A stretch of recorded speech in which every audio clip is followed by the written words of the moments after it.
Chris Mionúr Cliath Cliath Iomána line leis.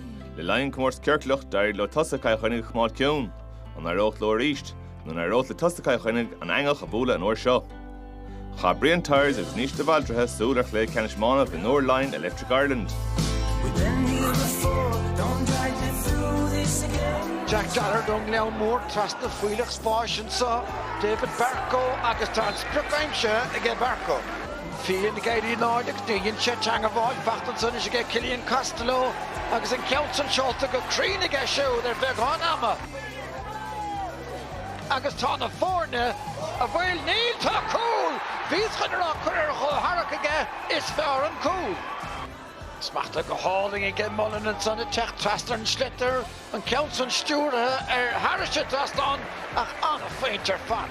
Agus tá chance both to get back here and so Brennan Arish catch a steer to get shoot to Higgins session paint the Chloro. Agus tá Desh Bader os Corn and Hoolan so Agus tá a fainter fat and son get Connor Hoolan story.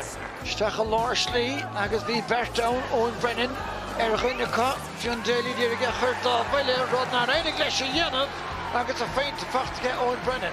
Shigadi killed off for East. Nish Bastion and Council put just taken so August Top faint to fuck to get there killed off. August put back and paint Ali O'Donovan, August Top Cowd Homahaga, Mark Byrne Nish Fair Pro, August Ali O'Donovan. Ebrahim as a Stuart Hennig in the end of the game. Elle Head the Hole, Tommy Cullen.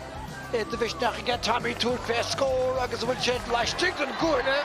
Roykan as a Hillinish only in La Hole. Agus will another getting shit again right tower Ton Craobh Boorte and so again Chainnigh Dun Shaska Uward